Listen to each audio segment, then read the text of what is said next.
మీరు జాబ్ చేస్తున్నారా? మీ సాలరీని డబుల్ చేసుకోవాలని అనుకుంటున్నారా? 2x యువర్ సాలరీ ఆన్లైన్ కోర్సులో జాయిన్ అవ్వండి. మనం విజయవాడలో అతిపెద్ద వాహనాలకి స్పేర్ పార్ట్స్ కానివ్వండి, అలాగే వాహనాల రిపేరింగ్స్ కానివ్వండి, A to Z దొరికేది ఆటో నగర్లోనే. ఎన్నో వేల మంది ఇక్కడ షాప్ బిజినెస్ రకరకాల వ్యాపారాలు చేస్తూ వాహనాలకి సంబంధించి జీవనం సాగిస్తూ ఉన్నారు కొన్ని సంవత్సరాల నుంచి కూడా. కాకపోతే ఇక్కడ వచ్చిన సమస్యలా ఏంటి, వాళ్ళ బిజినెస్ షాప్స్ ఎక్కడున్నాయి, వాళ్ళకి సంబంధించిన పరికరాలు ఎక్కడున్నాయి, బిజినెస్కి సంబంధించిన పరికరాలు ఎక్కడున్నాయి అనేది పెద్ద సమస్యగా మారింది. మనం ఇప్పుడు చూస్తే ఆటో నగర్ మెయిన్ రోడ్లో ఉన్నాము. షాప్ ఎక్కడి వరకు ఉందో చూడండి. అలాగే ఇది ఫుట్పాత్ అనమాట. ఇది 100 అడుగుల రోడ్డు.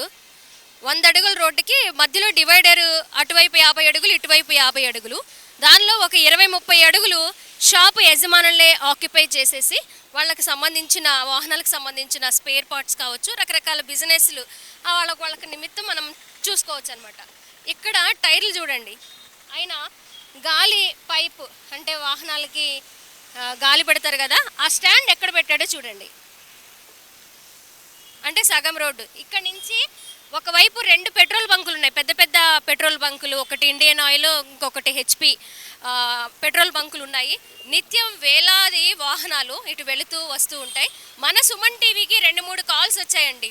ఈ ఆటో నగర్లో ఇలాంటి షాప్ యజమానులు తీసుకున్న ఇలాంటి నిర్ణయాల వల్ల, ఇలాంటి పనుల వల్ల వాహన చోదకులు ఎంతమంది ఇబ్బంది పడుతున్నారు, ఎన్ని యాక్సిడెంట్లు అవుతున్నాయి అనే దాని మీద ఒక్క వార్త చేయండి మేడం. ఇది పోలీసుల దాకా వెళ్ళేదాకా ఒక వార్త చేయండి. అధికారులు దీని మీద దృష్టి పెట్టాలి. వీళ్ళకి ఎవరు ఈ స్పెషల్ పర్మిషన్లు ఇచ్చారా, వాళ్ళకి ఏంటి ఇంత అధికారం అనేది వాళ్ళు క్వశ్చన్ చేస్తుంటే దీని మీద మనం దృష్టి పెట్టాల్సిన అవసరం అయితే ఖచ్చితంగా ఉంది. సో నేను పట్టమట్ట పోలీస్ స్టేషన్కి వెళ్ళి CI గారితో మాట్లాడాను. ఆయన అయితే చాలా సానుకూలంగా స్పందించారు. అసలు పర్మిషన్లు అనేవి అందరికీ ఒకలాగానే ఉంటాయమ్మా, స్పెషల్ పర్మిషన్లు అనేది మేము ఇవ్వము, అది ట్రాఫిక్ వాళ్ళు చూస్తారు. వాళ్ళకి మీరు వచ్చారు కాబట్టి సుమన్ టీవీ వాళ్ళు, నేను స్పెషల్గా వాళ్ళకి నేను ఈ సమాచారం అందించి ఈరోజు సాయంత్రమే నేను యాక్షన్ తీసుకునే విధంగా నేను చర్యలు తీసుకుంటానమ్మా అని CI గారు అయితే మనకి చాలా సానుకూలంగా స్పందించారు.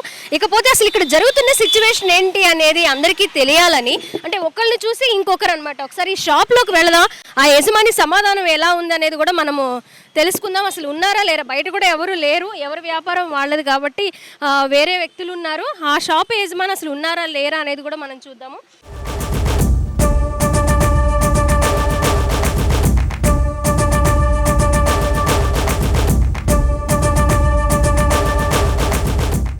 ఆయన టైర్లు ఎక్కడి వరకు పెట్టారు, స్టాండ్ ఎక్కడి వరకు పెట్టారు అనేది క్లియర్గా తెలుస్తుంది. ఈయన్ని చూసి ఇంకా పక్కన ఆయన ఒక పక్కనే షాప్ అతను చూడండి. అండ్ అలాగే ఎదురుగా అటువైపు MRF టైర్స్ అని ఉంది కదా మనకి పెద్దగా కనిపిస్తుంది, అక్కడ కూడా చూడండి, అక్కడ అంతే. ఇంకా ఏ వ్యాపారం అయినా ఒకరిని చూసి ఇంకొకరు, కొంతమంది మాత్రమే లోపలికి పెట్టుకొని వాళ్ళ వ్యాపారాన్ని సాగిస్తున్నారు. ఒకసారి అయితే మనం లోపలికి వెళ్దాము.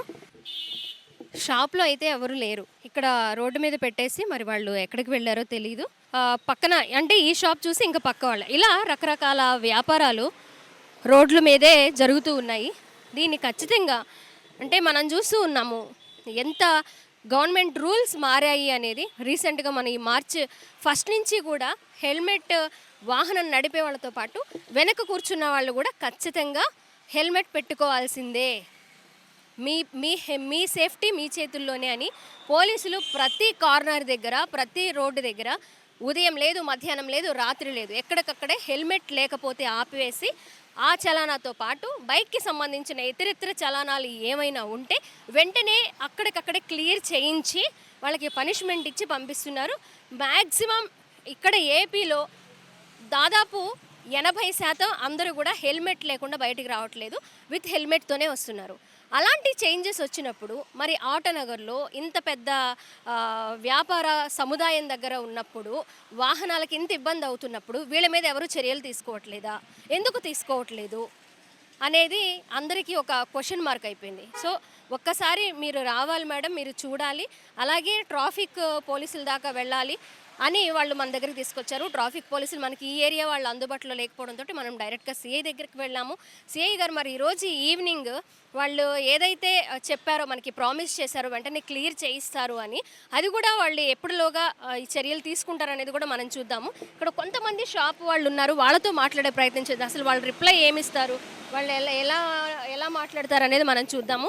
అలాగే కొన్ని షాప్స్ కూడా ఉన్నాయి ఆటో నగర్లో, వాళ్ళతో కూడా మనం మాట్లాడదాం. ఇంకా వాహన చోదకులు ఎవరైతే ఇబ్బంది పడుతున్నాము, రోడ్డు సగం వరకు ఇక్కడ వీళ్ళ సామానాలు రోడ్డు మీద పెట్టేసి ఇక్కడ ఇబ్బంది కలిగిస్తున్నారు అనే వాళ్ళు మాట్లాడడానికి కూడా భయపడుతున్నారు. ఎందుకంటే మీకు తెలుస్తుంది కదా సమస్య, మేము ప్రత్యేకంగా చెప్పాల్సింది ఏముంది అని కూడా వాళ్ళు చెప్తున్నారు. మీడియా ముందు కంటే ఆన్ కెమెరా రావడానికి కొంచెం భయపడుతున్నారు. సో కొన్ని షాప్స్ దగ్గరికి మనం వెళ్దాం.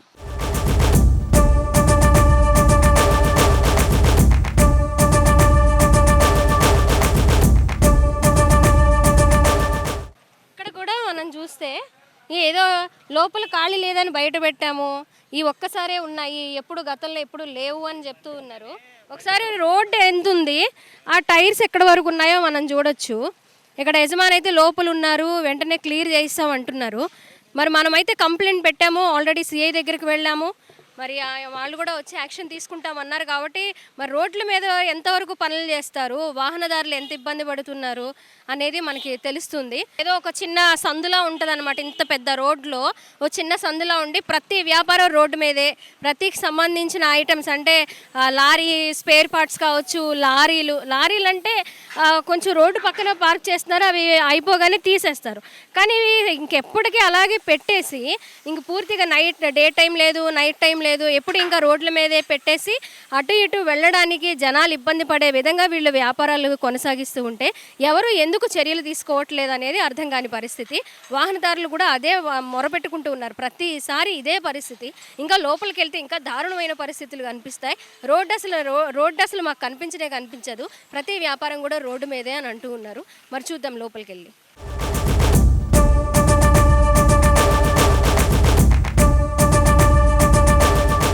ఇక్కడ ఆటో నగర్కి సంబంధించిన 5th లైన్లో ఉన్నాము. ఇక్కడ మనం చూసుకోవచ్చు, ఇది 4 లైన్ సర్కిల్ అనమాట. ఇక్కడ లారీకి సంబంధించి అలాగే ట్రాక్టర్కి సంబంధించిన స్పేర్ పార్ట్స్ పెట్టారు. ఈ 4 లైన్ సర్కిల్లో కూడా 4 వైపులా కూడా అవే వాటికి సంబంధించిన స్పేర్ పార్ట్సే ఉన్నాయి. సో ఆ రోడ్డుకి ఎంత అంటే వాహనదారులకి ఎంత ఇబ్బంది అవుతుందో మనం ఒకసారి చూసుకోవాలి. ఇది వీళ్ళని మనం కొత్తగా అడగడానికి ఏం లేదు. ఎందుకంటే కొన్ని ఇయర్స్గా వీళ్ళ వ్యాపారాలు ఇలాగే కొనసాగుతూ ఉన్నాయి. ఇలాగే రోడ్డు మీద పెట్టడం, ఇటువైపు వచ్చిన వాహనదారులు కావచ్చు, అలాగే ఇతరితర పనుల మీద వచ్చిన వాళ్ళు కావచ్చు, వాళ్ళు పడే పాటలు కూడా అలాగే కంటిన్యూ అవుతూ ఉన్నాయి. వీటి మీద ఇప్పటికైనా సరే అధికారులు స్పందించి తగిన చర్యలు తీసుకొని వాళ్ళ వ్యాపారం కంటిన్యూ చేసుకుంటూ ఎవరైతే వాహనదారులు వస్తున్నారో వాళ్ళకి ఇబ్బంది అంటే ప్రజలకు ఇబ్బంది లేకుండా ఉండాలి. ఎవరి వ్యాపారము మంచిగా కొనసాగుతూనే అవతల వాళ్ళకి ఇబ్బంది లేకుండా అనేది జరగాలి. మరి అలా ఎందుకు ఊరుకుంటున్నారు? రోడ్డు ఎందుకంటే నిత్యం ఎక్కువగా వచ్చే వాహనాలు, అలాగే ఇండస్ట్రియల్ ఏరియా కాబట్టి సో ఎలా ఉంటుంది వ్యాపారం అనేది అందరికీ తెలిసిందే. సో దాన్ని బట్టి కూడా మనం రోడ్లు ఎంత వెడల్పు ఉండాలి, దాన్ని ఎంత ఆక్యుపై చేశారు, ఇక్కడ ఉండే వ్యాపారస్తులే, అది వాళ్ళకు కూడా ఇబ్బందికరంగానే ఉంటుంది. అయినా కూడా ఇక్కడ ఇలాగే కొనసాగుతుందంటే ఎవరికి సిఐ గారు చెప్పారు, ఎవరికి ఏం పర్మిషన్లు ఇవ్వమమ్మా, ఏం ఉండవు, వాళ్ళకి ఎంత చెప్పినా సరే వాళ్ళు వినిపించుకోవట్లేదు, మేము ఖచ్చితంగా యాక్షన్ తీసుకుంటామని. అదెంతవరకు సఫలం అవుతుంది అనేది కూడా చూడాలి. చాలామంది వాహనదారులు అటు వెళ్ళే వాళ్ళు ఇటు వెళ్ళే వాళ్ళు కూడా ముందు ఆఫ్ ది కెమెరా మాట్లాడుతున్నారు, కానీ ఆన్ కెమెరా మాట్లాడడానికి భయపడుతున్నారు. అంటే సిచ్యువేషన్ ఎలా ఉందో మనం అర్థం చేసుకోవచ్చు. సో చాలా వెహికల్స్ ఇక్కడ మనం మాట్లాడుతున్నాం, 4 వీలర్స్ కార్లు వెళ్ళాయి, అలాగే 2 వీలర్స్ వెళ్ళాయి, నడుచుకుంటూ పాదచారులు వెళ్ళారు. వాళ్ళందరూ కూడా ఏదో చిన్న సందులో వెళుతున్నట్లుగా అయిపోయింది పరిస్థితి. దానికి మనకి ప్రత్యక్ష సాక్ష్యమే ఇది నిదర్శనం అనమాట. ఒకసారి మనం చూసుకోవచ్చు, అటువైపు అంతే ఇటువైపు అంతే ఎటువైపు చూసినా కూడా అటు లోపలికి వెళ్ళినా కూడా టైర్లు రోడ్డు మీదే కనిపిస్తున్నాయి. ఇలా ఆటో నగర్లో ఏ రోడ్డు చూసినా, ఏ షాప్ చూసినా సగం అంటే 80% షాపులన్నీ వ్యాపారాలన్నీ రోడ్ల మీదే కొనసాగుతూ ఉన్నాయి. ఒక్క షాప్ యజమానితో మనం మాట్లాడే ప్రయత్నం చేద్దాము. వాళ్ళు ఏమంటారో ఒకసారి. ఇప్పుడు వరకు మనం మాట్లాడిన వాళ్ళు కూడా ఎవరు తీసేస్తామండి వెంటనే అని చెప్తూ ఉన్నారు. మరి వాళ్ళు ఏం మాట్లాడతారో చూద్దాము. ఎప్పుడు ఇలాగే ఉంటాయా, ఏంటి పరిస్థితి?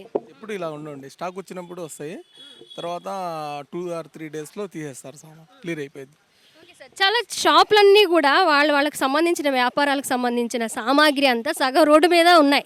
దానికి ఏమైనా స్పెషల్ పర్మిషన్లు తీసుకుంటారా, ఏంటి అసలు సిచ్యువేషన్? ఎవరు స్టాండర్డ్గా అయితే ఎవరు పెట్టరు మేడం.